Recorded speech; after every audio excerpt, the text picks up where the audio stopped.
Assalamualaikum warahmatullahi wabarakatuh. Kembali lagi dengan saya Fauzan Mardani yang akan mengajari kalian mengenai demultiplexer. Oh ya, ini saya di atas sini ya. Kali ini saya akan mengajari kalian mengenai demultiplexer dan video ini membawa tiga tahapan yaitu adalah truth table, membuat ekspresi boolean dan juga circuit. Lalu kita akan mengenal terlebih dahulu demultiplexer ini apa sih? Dan satu, two egg ini apa? Satu ini adalah kita sebut dengan input dan delapan ini adalah output. Jadi dari satu input menuju ke delapan output. Itulah demultiplexer, sebuah rangkaian yang memiliki satu input menuju ke lebih dari satu output. Nah, sebelum ke tiga tahapan tadi, kita akan mengenal sebuah selection line atau garis pemilih. Apa pentingnya selection line ini? Selection line itu dibutuhkan agar sistem tahu data input ini dikirim kemana. Nah, untuk menentukannya juga, selection line ini memakai rumus dasar biner, di mana 2 pangkat n. Karena output kita adalah 8, maka rumusnya adalah 8 sama dengan 2 pangkat n. Dan dari rumus dasar matematika tersebut, kita bisa memecah sendiri bahwasannya hasilnya adalah 3, di mana 2 pangkat 3 menghasilkan 8. 2 kali 2 kali 2, 2 kali 2 sama dengan 4, dan dikali lagi dengan 2 adalah 8. Kalian sudah tahu dari situ ya. Dan selanjutnya kita akan melanjutkan ke tahapan pertama, ya adalah truth table. Oke, kita udah berada di tahap kedua, yaitu adalah truth table. Kali ini saya tidak membuatnya, tapi akan mengajarkan kalian mengenai cara membuat truth table yang lebih cepat. Soalnya jika kalian pakai metode seperti ini, pinjam ini akan menghasilkan satu di sini. Kalian anggap saja ini adalah sebuah biner. Ini ketiga ini adalah biner. Itu adalah jalan alternatif kita. Mengapa? Jika kalian lihat di sini, pola yang saya temukan adalah 0, 0, 0 masuk di Y0 dan 001 masuk ke Y1. Ini agak familiar dengan kita yang telah mempelajari mengenai biner. Jadi kita anggap dulu S2, S1, dan S0 ini adalah sebuah tiga bilangan biner. Nah, kalau kalian masih ingat, angka pertama yang di sini itu 1, di sini 2, dan di sini adalah 4. Dan di sini jika kalian lihat, maka di sini adalah sebuah urutan. Ini adalah 0, 1, 2, 3, 4, 5, 6, 7. Di sini kalian bisa lihat 1, 1, 1, dan di sini ada 3 ya. Berarti kalau nyala semua 1, 1, 1, berarti 4 tambah 2 tambah 1. Hasilnya adalah 7. Itu adalah pola yang saya temukan. Di sini kalian bisa lihat di S0 itu masuk ke Y1. Berarti 0, 0, 1. 0, 0, dan di sini nyala. Dapatlah hasilnya 1. Bagaimana dengan tabel kedua? Di sini 0, 1, 0. Berarti ini mati, ini mati. Yang nyala sisa ini 2. Berarti dia masuk ke Y2. 0, 1, 1. 0, 1, 1.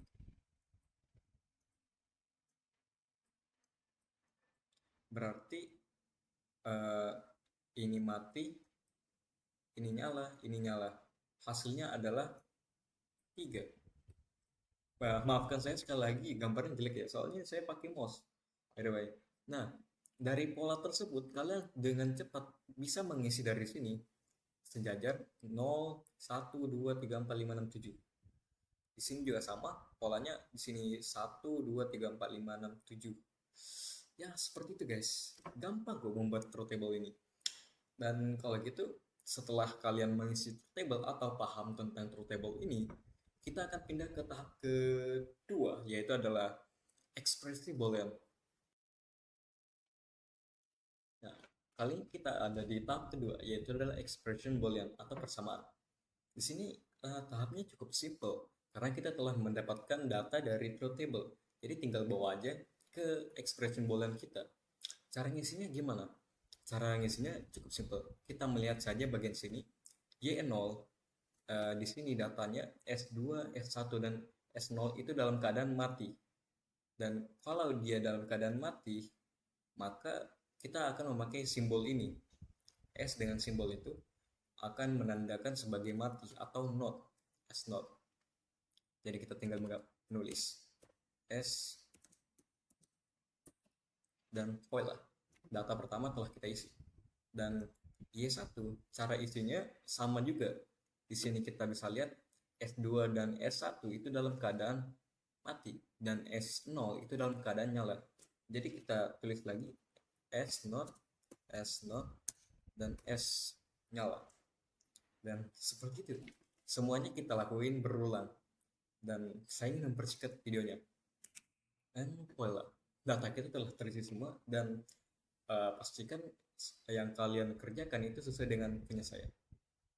Lalu kita akan lanjut ke sirkuitnya. Kita akan bawa data ini menuju tahap selanjutnya. Nah, kita udah sampai ke tahap terakhir, yaitu adalah membuat sebuah sirkuit. Di sini saya sudah menyiapkan sebuah template. Kan notepad saya. Notepad, kemana engkau hilang? Nah, always on top. Oke, kita telah berada di tahap ketiga, di mana saya membawa data yang kita buat tadi ke tahap ini, yaitu adalah membuat sirkuit. Di sini saya telah menyiapkan sebuah template agar kita lebih cepat mengeksekusinya. Nah, pertama-tama yang kita lakukan di tahap ketiga ini adalah menyambungkan enable dan input atau keran ini agar input kita bisa jalan. Kita sambungkan semua, ini ke sini, ini ke sini. Begitu pula dengan yang ini, kita sambungkan semua, ini ke sini dan ini ke sini, ini ke sini, ini ke sini. Oke, saya percepat lagi.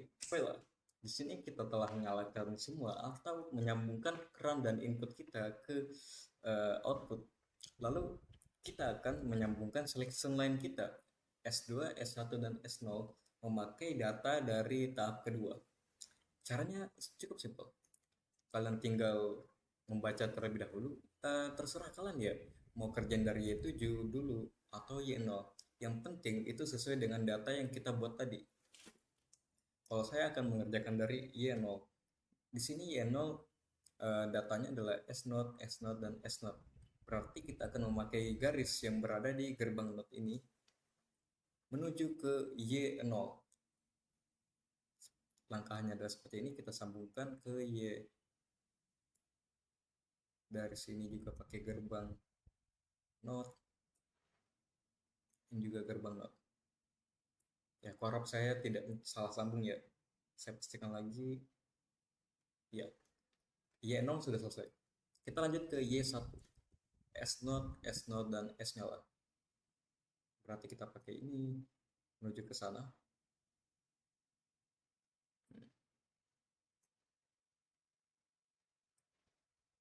Dan S terakhir itu S nyala, berarti ke garis yang menyala ini.